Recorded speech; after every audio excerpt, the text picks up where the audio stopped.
Olá, bem-vindos a mais uma conversa aqui no nosso espaço. Hoje, a gente tem uma história que, olha, parece coisa de cinema, viu?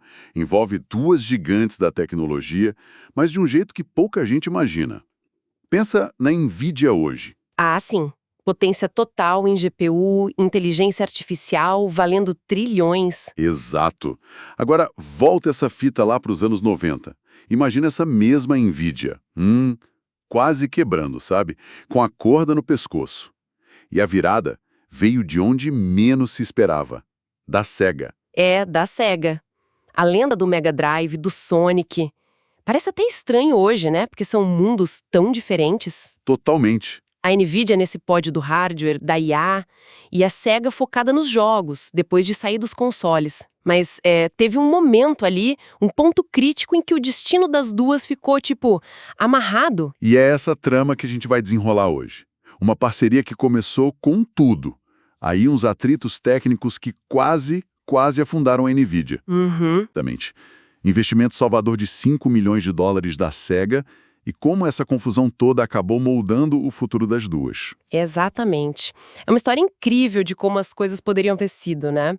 Então, vamos lá. Para entender isso, a gente precisa voltar para 1993. Isso, fundação da Nvidia. Jensen Huang, Chris Malachowski, Curtis Briem. Como é que era o cenário para quem queria fazer chip gráfico naquela época? Era tranquilo. Tranquilo. Imagina, era, assim, um moedor de carne. Um mercado super agressivo, cheio, lotado de gente.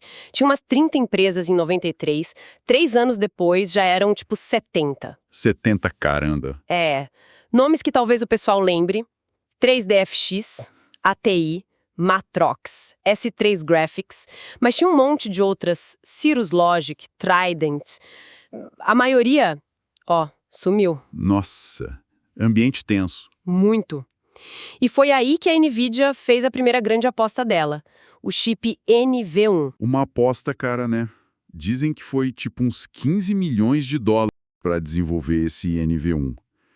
E o resultado, assim, de cara não foi lá essas coisas, né? Não, passou longe. O NV1 deu uma patinada feia no mercado. Tinha problema de compatibilidade com padrão, tipo Sound Blaster para áudio, o que já era ruim. Mas o principal mesmo, talvez, foi a abordagem da tecnologia 3D deles. Era inovadora, sim, mas era proprietária, sabe? Diferente do que o resto da indústria estava começando a usar. E o que isso significava na prática, para quem fazia julgo? Significava mais trabalho e um certo receio, né? O NV1 usava uma técnica, Forward Texture Mapping, baseada em quadriláteros para fazer o 3D. Só que o mercado todo estava indo para os triângulos. Ah, entendi. O padrão era triângulo. Exato. Então, para usar o NV1, o desenvolvedor tinha que meio que reescrever parte do código do jogo. E numa época com tanta opção de placa de vídeo surgindo, muitos pensavam, para que ter esse trabalho todo? Era difícil convencer. Complicado. Então, a Nvidia nasce nesse caos, aposta numa tecnologia diferente e essa tecnologia encontra resistência. Cenário difícil. Mas aí, uma luzinha lá do Japão. Sega. Como rolou essa aproximação? Foi em 94, a Nvidia, mesmo com o NV1 sofrendo, conseguiu marcar uma reunião lá com a diretoria da Sega. E parece que a demo do NV1 impressionou bastante o presidente da Sega na época, o Shoichiro Irimajiri. Ele viu potencial ali. Opa! E essa boa impressão virou negócio? Virou. E um negócio bem grande. Em maio de 95, fecharam um acordo super ambicioso. A Nvidia ia desenvolver o sucessor do NV1, o NV2. Certo. Que seria o chip exclusivo do próximo console da Sega, o que viria a ser o Dreamcast. Era um contrato gigante para a Nvidia. Nossa, e a Sega, o que ela ganhava em troca, além do chip futuro? A Sega ia dar um empurrão para o NV1 no mercado de PC. Um apoio estratégico mesmo. Que tipo de apoio? Fala bem da placa? Mais que isso, a Sega ia pegar jogos de sucesso do Saturn, que era o console da época dela, e portar para o PC, mas otimizando para o NV1 da Nvidia. Puxa, que jogos? Jogos de peso. Virtua Fighter, Daytona USA, Virtual Cop. Imagina isso para a Nvidia. Ter o nome ligado à Sega, ter jogos famosos rodando bem na placa deles era a chance de ouro pro NV1 decolar. A expectativa era enorme. Parecia a receita perfeita, né? O hardware da NVIDIA com o software e a marca da Sega. Mas... Isso, aquela diferença técnica, quadriláteros versus triângulos, isso voltou para atrapalhar, não foi? Bati o pé, convicto da tecnologia de quadriláteros para o NV2. Mas a Sega começou a pressionar. Olha, a gente precisa de triângulos. A Sega pensava na prática, né? Precisavam de um chip que fosse fácil para os desenvolvedores usarem. Console é assim, se o jogo demora para sair ou fica caro para fazer, já era. E por que a NVIDIA insistia tanto nos quadriláteros? Era teimosia pura ou tinha alguma vantagem técnica ali? Olha, é difícil dizer com certeza, né? Provavelmente a NVIDIA acreditava que os quadriláteros podiam ser melhores no futuro, para textura, para preenchimento, talvez simplificasse alguma coisa. Era uma aposta de longo prazo. Entendi. Só que para a Sega, o risco imediato era muito alto. Dificultar a vida do desenvolvedor, que já estava todo mundo usando o triângulo por causa do Direct3D da Microsoft, do OpenGL. Isso podia significar menos jogos para o Dreamcast. Ou jogos mais caros, ou jogos atrasados. E num mercado que tempo é tudo, isso não dava. E aí, como ficou esse impasse? A Sega não podia ficar esperando, né? Não podia. Precisavam decidir o chip do Dreamcast. E em 96, veio a notícia ruim para a NVIDIA. Contrato do NV2 cancelado. O Dreamcast, como a gente sabe, acabou usando um chip da NEC, o PowerVR2. Putz. E para a NVIDIA? Para a NVIDIA foi o desastre. Perdeu o cliente principal, o projeto mais importante foi pro lixo, o dinheiro acabando, o risco de falir virou, assim, muito real. Várias outras empresas de chip morreram nessa fase. Fundo do poço total. Empresa nova, mercado hostil, perde o contrato da vida. Parecia fim de jogo. Mas aí vem a parte maluca da história. Tinha alguma coisa no contrato, uma letra miúda. Tinha, e é genial, mostra talvez a esperteza do Jensen Huang na negociação. Tinha uma cláusula lá que dizia o seguinte: a Sega pagaria $1 milhão para a NVIDIA se eles entregassem um protótipo funcional do NV2 que coubesse numa placa do tamanho do Mega Drive. Do Mega Drive. Mas isso num desafio técnico enorme para a época, não? Miniaturizar tudo aquilo. Exatamente, um desafio de engenharia pesado. E a NVIDIA conseguiu. Mesmo com tudo desmoronando. Incrivelmente sim. No meio do caos, a equipe da NVIDIA fez e entregou o protótipo funcionando no tamanho certo. E a Sega pagou $1 milhão. Esse dinheiro sozinho gera um respiro, mas talvez não salvasse a empresa a longo prazo. Certo, $1 milhão ajudava, mas não resolvia tudo. E aí vem o plot twist, o ato de fé mesmo. É aqui que a figura do Shoichiro Irimajiri, o presidente da Sega, volta a ser decisiva. Mesmo cancelando o contrato do NV2, ele ficou pessoalmente impressionado, não só com a tecnologia em si, apesar da briga dos quadriláteros, mas com a garra da NVIDIA, a persistência do Jensen Huang e da equipe, que entregaram o protótipo mesmo naquela situação horrível. O Irimajiri viu alguma coisa ali. Potencial, resiliência, sei lá, a visão do Huang, talvez. E o que ele fez? Tentou voltar atrás no contrato? Não, o NV2 já era, mas ele fez algo ainda mais uau. Ele convenceu a diretoria da Sega a manter o investimento que já estava planejado antes do cancelamento, mas que podia muito bem ter sido engavetado. Comprar $5 milhões em ações da NVIDIA. O quê? Espera aí. A Sega cancela o chip principal do console dela, mas mesmo assim decide investir $5 milhões na empresa que tecnicamente não entregou o que ela precisava. Exatamente isso. É surreal, né? A parceria tecnológica falhou, mas a Sega, ou pelo menos o Irimajiri, ainda acreditava no futuro da NVIDIA a ponto de botar dinheiro lá. Que visão! Ou intuição, né? Caramba, isso é muito forte. Foi um voto de confiança gigantesco. E esses $5 milhões, mais aquele $1 milhão da cláusula, deram $6 milhões para a NVIDIA num momento, assim, crítico ao extremo. Esse dinheiro, na prática, foi o que evitou a falência e deu o fôlego para a Nvidia se reerguer. E para a Sega, no fim das contas, foi um bom negócio financeiro, apesar de tudo. Foi sim. Além de salvar a Nvidia, a Sega teve um retorno legal no curto prazo. Quando a Nvidia se recuperou e abriu capital na bolsa, fez o IPO em 99, aqueles 5 milhões da Sega já valiam uns 15 milhões. Opa! Multiplicou por 3? Um retorno de 3x em poucos anos. Claro, se a gente olha hoje o valor da Nvidia, parece pouco, mas na época foi um bom negócio para a Sega. Fora o papel histórico, né? Sem dúvida. Mas voltando para a Nvidia. Beleza, 6 milhões salvaram a empresa da morte certa. Mas imagino que internamente a coisa ainda foi bem dura. Não era só receber o dinheiro e pronto. De jeito nenhum. Esse dinheiro veio junto com uma reestruturação pesada. O NV2 foi abandonado de vez.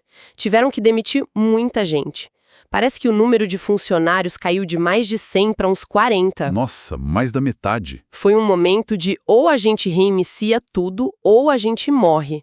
Precisavam focar os poucos recursos num caminho novo, numa nova aposta. E qual foi essa nova aposta? O que saiu dessas cinzas do NV2? Saiu o projeto NV3. Com a grana da Sega e a equipe enxuta e focada, eles correram para desenvolver esse chip novo. Ele saiu em 97, com o nome de Riva 128.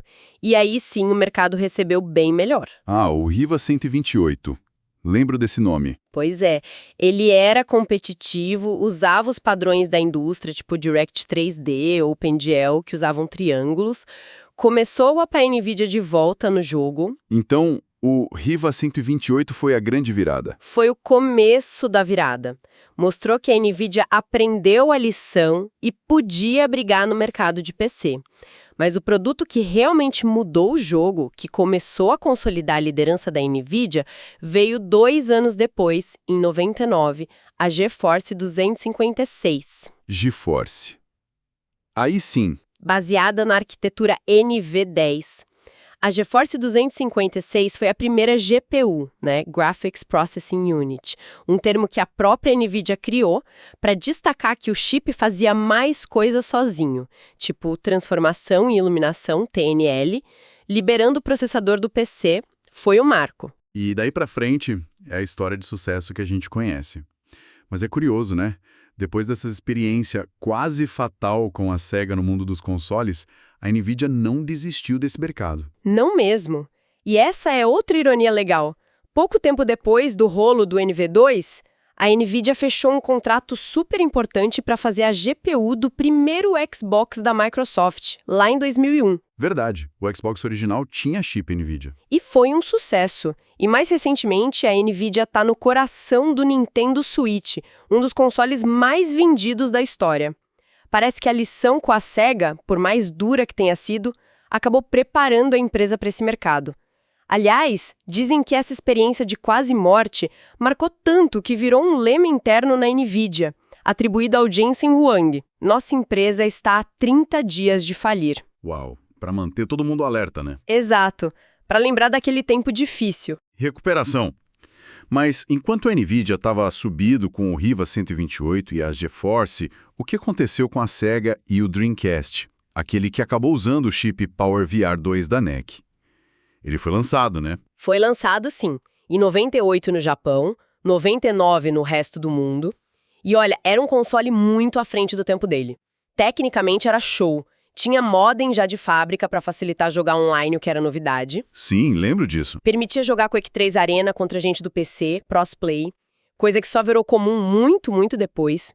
Tinha o VMU, aquele memory card com telinha, e jogos como Soul Calibur eram lindos para a época. Então, era inovador, potente. Por que não deu certo? O que afundou o Dreamcast? Primeiro, concorrência. O PlayStation 1 já era o dono do pedaço, com jogo pra caramba. O Nintendo 64 tinha seu público. E, pior ainda, todo mundo já estava de olho no lançamento do PlayStation 2. A sombra do PS2 foi grande, né? Enorme. A expectativa era tão gigante que muita gente, consumidor e até desenvolvedor, preferiu esperar o PS2. Isso minou as vendas do Dreamcast logo de cara. E a pirataria. Sempre falam disso no Dreamcast. Pesou mesmo. Pesou e muito. O Dreamcast usava um disco diferente, GD-ROM, maior que CD. Era para dificultar a cópia. Só que o console também lia CD normal. Aí os hackers descobriram como copiar os jogos, diminuir o tamanho para caber num CD gravável. Ah, não. E como o Dreamcast não tinha uma proteção muito boa contra isso, a pirataria comeu solta. Qualquer um com um gravador de CD jogava de graça. Isso mata a venda de jogo, que é onde a empresa ganha dinheiro, e desanima quem faz o jogo. Complicado demais. E a própria SEGA já não vinha numa situação financeira muito boa antes do Dreamcast, né? Exato. Esse talvez seja o ponto mais crítico. A SEGA já tinha gastado muito dinheiro com hardware que não deu o retorno esperado. Sega CD, 32X, o próprio Saturn, que foi bem no Japão, mas perdeu feio para o PlayStation e para o N64 no resto do mundo. Verdade, teve essa sequência. Cada projeto desses custou uma fortuna. A Sega entrou na era Dreamcast já meio baleada financeiramente. O console era a última cartada, tudo ou nada, mas a empresa não tinha mais caixa para aguentar o tranco ou errar. A concorrência forte, a pirataria e essa grana curta foi fatal. E o fim da história foi? O fim foi que, apesar de vender bem no começo em alguns lugares e ter fãs super apaixonados até hoje, o Dreamcast não conseguiu virar um sucesso de massa. Em março de 2001, pouco mais de 2 anos depois de chegar aqui, a Sega anunciou fim do Dreamcast e saída total do mercado de consoles. Nossa, que triste. A empresa ia focar só em fazer jogo para outras plataformas, inclusive para os antigos rivais. A própria Sega passou por outra reestruturação financeira tensa, quase quebrou de novo ali em 2001. É uma das maiores ironias mesmo, né? A Sega lutando para sobreviver, prestes a largar o osso dos consoles, acaba sendo a responsável por manter viva a Nvidia, que hoje é, bem, o que é. Exatamente, uma decisão ali, um investimento de 5 milhões meio contra a lógica do momento, baseado na visão de um cara, o Irimajiri, mudou tudo. Sem aquela grana, a Nvidia provavelmente seria só mais um nome na lista das empresas de chip que sumiram nos anos 90. E o mundo da tecnologia hoje seria completamente diferente. Sem as GPUs que a gente tem, a IA talvez não tivesse avançado tanto. Com certeza.